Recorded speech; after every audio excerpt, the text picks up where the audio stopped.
안녕하세요. 시애틀 지역의 소상공인 여러분. 한인생활상담소에서 여러분의 사업장에서 흔히 일어날 수 있는 갈등 속 원만한 문제 해결을 위해 갈등 축소 교육, De-escalation 트레이닝을 도와드립니다. 저는 워싱턴주에서 정신건강 상담가로 일하고 있는 김혜영입니다. 사람과 사람 사이에 피할 수 없는 갈등, 하물며 비즈니스를 하다 보면 손님들과 또는 직원들 간의 갈등은 불가피합니다. 이런 갈등 상황에서 어떻게 하면 피해를 최소화하고 모두가 윈윈 할 수 있는지 그 방법을 여러분들과 함께 나누고자 합니다. 먼저 갈등 축소의 정의에 대해 알아볼까요? 갈등 축소란 갈등이 더 크게 확대되는 것을 방지하는 것을 의미합니다. 흥분 상태를 가라앉히고 상황이 더 악화되기 전에 양측 간의 평화적인 해결 방안을 찾아내는 것입니다. 그러나 갈등 축소의 가장 궁극적인 목적은 폭력적인 상황을 예방하는 것입니다. 물론 양측이 원만한 해결책에 도달하고 만족스럽다면 더 할 수 없이 좋겠지만 그런 결과를 얻지 못하더라도 인명이나 상해의 피해를 예방하는 것이 가장 중요한 목적이라 하겠습니다. 첫째도 안전, 둘째도 안전, 셋째도 안전입니다. 사업을 하시다 보면 억울하고 속상한 일들을 많이 경험하실 겁니다. 지난 코비드 동안에도 마스크 착용이나 거리 두기 문제로 손님들과 마찰을 빚은 분들이 많았다고 들었습니다. 때로는 함부로 물건을 손상시켜 놓고 환불을 요청하거나 새 물건으로 바꿔주길 요구하는 억지 손님들로 마음이 지치신 분들도 많을 것입니다. 어떤 경우에는 뻔히 보고 있는데도 물건을 주머니나 가방에 넣어 훔쳐가는 모습을 목격하면서 추격을 하거나 몸싸움을 경험하신 분들도 있었을 것입니다. 그럼에도 현실적으로는 경찰들조차 큰 도움을 주지 못하고 있어 소상공인 분들의 마음이 무척 힘드실 거라 감히 추측합니다. 이런 일이 계속 반복되면 억울한 마음에 감정적으로 흥분하기 쉽습니다. 그러나 감정이 격해져서 손님들과 몸싸움이 일어날 경우 여러분들이 얻는 것보다 잃는 것이 더 많다는 것을 다시 한번 강조드립니다. 따라서 갈등 축소 교육의 궁극적인 목적은 여러분의 안전과 상대방의 안전이 최우선이 되어야 된다는 것을 강조하고 싶습니다. 실예로 여러 번 물건을 도난당하고 참다 못해 범인을 추격하다가 추격 도중 용의자가 상해를 당했는데 몇 년 후 변호사를 동반해서 그 비즈니스를 상대로 고소를 해온 경우도 있다고 합니다. 여러모로 마음이 힘드시겠지만 모두의 안전이 결국은 여러분과 여러분의 사업장을 보호하는 길이라 생각하시고 그리고 또 그 와중에 고맙고 따뜻한 고객들도 있었음을 기억하며 이겨내시길 바랍니다. 일반적인 경우 갈등이 생길 때 갑자기 감정이 동요되거나 흥분되는 경우는 매우 드뭅니다. 이럴 때 상대방의 감정이 동요되고 있다는 것을 알아챈다면 대응하는 일이 좀 더 쉬워지고 더 큰 갈등을 막을 수 있을 것입니다. 누군가가 감정이 동요되고 흥분됐을 때 첫 번째는 평소보다 목소리가 커지거나 톤이 높아집니다. 또 말이 빨라지고 때로는 더듬기까지 합니다. 몸을 흔들거나 주먹을 쥐고 공격적인 자세를 취합니다.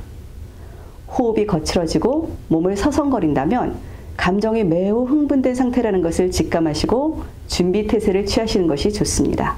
사업장 내 누군가와 갈등이 시작되었다면 제일 먼저 해야 할 일은 침착함을 유지하는 것입니다. 혼잣말로 자, 침착하자, calm down 스스로에게 리마인드를 해줍니다. 또한 크게 심호흡을 해줍니다. 코로 숨을 들이쉬고 입으로 숨을 내쉽니다. 이 단순한 동작이 여러분에게 흥분을 가라앉히고 마음을 차분하게 할 수 있는 시간을 벌게 해줄 것입니다. 이렇게 갈등 축소를 위한 마음의 준비를 먼저 하셔야 합니다. 두 번째는 갈등이 시작되었을 때 잘잘못을 따지거나 비난하는 말, 행동을 금지해야 합니다. 잘잘못을 따져서 갈등이 해결된다면 너무 좋겠지만 대부분의 경우 더 큰 갈등으로 번질 위험이 있기 때문입니다. 고객들이 불만을 제기할 때는 잘잘못을 따지기 전에 그들의 불만에 먼저 적극적인 공감을 보여주는 행동이 매우 중요합니다. 마구 흥분해서 따지는 고객에게 나도 같은 흥분 상태로 다가가면 그 에너지는 더욱 증가합니다. 그 대신 그런 문제가 있었군요. 정말 미안해요. 라며 상대의 감정에 공감하고 문제의 근원에 접근하십시오. 보통 자신이 흥분한 만큼 상대도 흥분해서 싸울 준비를 할 거라 기대하기 때문에 오히려 내가 차분하게 상대를 공감해주고 친절하게 다가가면 놀라우리만큼 상대방의 태도가 누그러짐을 볼 수 있습니다. 서로의 말이나 행동 때문에 더 큰 갈등을 불러오지 않도록 최대한 친절하고 차분한 말과 행동으로 문제의 근원을 해결할 수 있도록 유도합니다. 만약 불만의 원인이 업소 측에 있다면 빠르게 사과하고 고객에게 How or what can I do? 를 물어봄으로써 그들에게 선택권이 있음을 알려줍니다. 만약 문제의 근원이 손님에게 있었다면 그래도 최대한 친절하고 상냥하게 문제를 설명해 줍니다. 잊지 말아야 할 것은 내가 옳고 당신이 틀렸다는 것을 증명하는 것이 갈등 축소에 전혀 도움이 되지 않는다는 것입니다. 우리는 나와 상대가 모두 윈윈 할 수 있는 상태, 그렇지 못할 경우 최소한 쌍방이 모두 안전할 수 있는 선택이 목적이란 것을 기억해야 할 것입니다. 그럼에도 불구하고 흥분한 고객과의 갈등이 더 심화된다면 우선 세이프티를 점검하는 게 급선무입니다. 서로 간의 물리적 거리를 최소한 5에서 6피트 유지합니다. 대화를 할 때는 흥분한 상대보다 낮고 작은 목소리로 응대합니다. 상대가 화가 났으나 이성적인 생각을 할 수 있는 상태라면 흥분을 가라앉히고 냉각기를 갖자고 제안합니다. 상대방이 흥분을 가라앉히지 않고 소리를 지르거나 비난해도 냉정함과 차분함을 유지하도록 노력합니다. 쉽지 않다는 거 너무나 잘합니다. 그래서 평소에 교육과 연습이 필요합니다. 특히 아무리 나를 도발해도 상대방의 신체에 손을 대는 일은 절대로 불리하다는 걸 명심하십시오. 상대방이 흥분을 가라앉힐 기미가 보이지 않는다면 침착하게 911에 전화해 줄 것을 주변에 부탁합니다. 만일 혼자 있는 상황이라면 상대방에게 911에 연락하겠다고 침착하게 그리고 차분한 목소리로 알리고 위협을 느끼는 경우에는 뛰어나갈 출구를 물색합니다. 다시 한번 강조드리지만 물건의 손실이나 손해는 신체의 손상보다 훨씬 가볍다는 것을 꼭 기억합시다. 다음은 사업장 내외 노숙자들과의 갈등을 최소화하는 대처법에 대해 나누어 봅시다. 제일 먼저 누구라도 볼 수 있는 곳에 자세한 경고문을 붙이는 것이 중요합니다. 배회가 금지되어 있으며 규칙을 어길 시 법적 처리될 수 있음을 알리는 표시판을 게시하십시오. 갈등 축소편에서 다루었듯이 절대로 물리적인 충돌은 피하셔야 합니다. 노숙자분들께 음식이나 돈을 주게 되면 더 많이 몰려올 수 있음을 기억하시고 그분들을 돕기 위해선 오히려 푸드뱅크, 자선기관, 비영리 단체를 통해 기부하도록 권유합니다. 노숙자들의 쇼핑카트나 침구를 사업장 근처에 두도록 허용하지 않습니다. 사업장 앞에 물건을 둘 경우 쓰레기 처리가 된다는 것을 경고문에 반드시 포함합니다. 사업장 내외 쓰레기장, 스토리지, 외부 전기 컨센트에 자물쇠를 설치합니다. 또한 동작을 참지하는 조명을 설치하여 야간에도 건물 부지를 밝게 유지합니다. 주차장에 보안 장치를 설치하는 것도 한 방법입니다. 다음은 비즈니스 안팎의 정신 이상자를 대처하는 방법에 대해 나누어 봅시다. 그들이 약물에 의해서건 정신질환에 의해서건 논리적인 대화를 기대하며 다가가지 않도록 합니다. 하지만 그들도 우리와 똑같은 소중한 인간이라는 존중의 마음을 잊지 않도록 합니다. 그들은 특히 우리의 말이나 행동 속에서 느낌을 감지하는 데 더 예민합니다. 무례하고 무시하는 듯한 언어나 행동은 그들을 더 충동질하게 합니다. 내가 그들의 적이 아니라 도와주고 싶은 마음을 갖고 있다는 것을 반드시 알려줍니다. 혹시 그들 중 환각이나 망상을 경험하고 있는 중이라면 그들의 경험을 인정해 줍니다. 하지만 동의하거나 무조건 부정하는, 논쟁하는 행동을 하지 않습니다.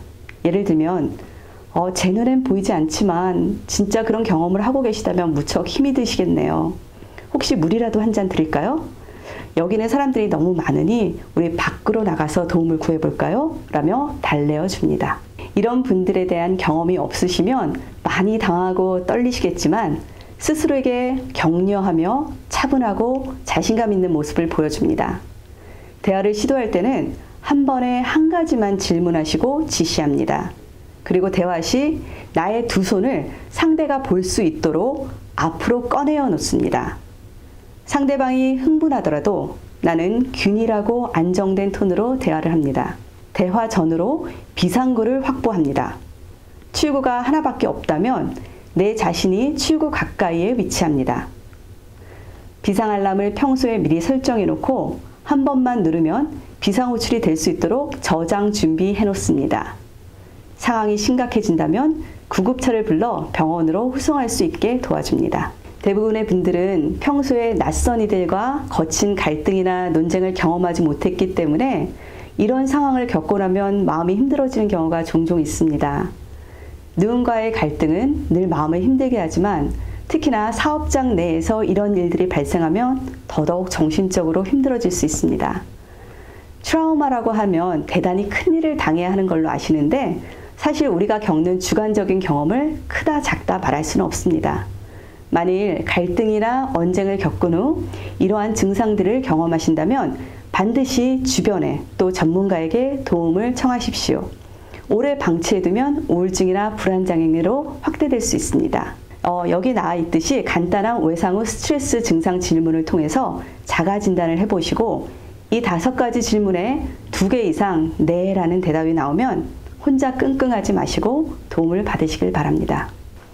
이 5가지 현상이 반복되고 이것 때문에 일상이 불편해지거나 불가능해진다면 상담이나 약 복용을 통해 치료를 받으십시오.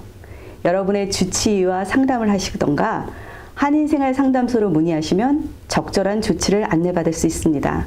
425-776-2400으로 전화하셔서 안내를 받으시길 바랍니다. 서비스가 제공되고 있어서 언어가 불편하신 분들도 편리하게 이용하실 수 있습니다.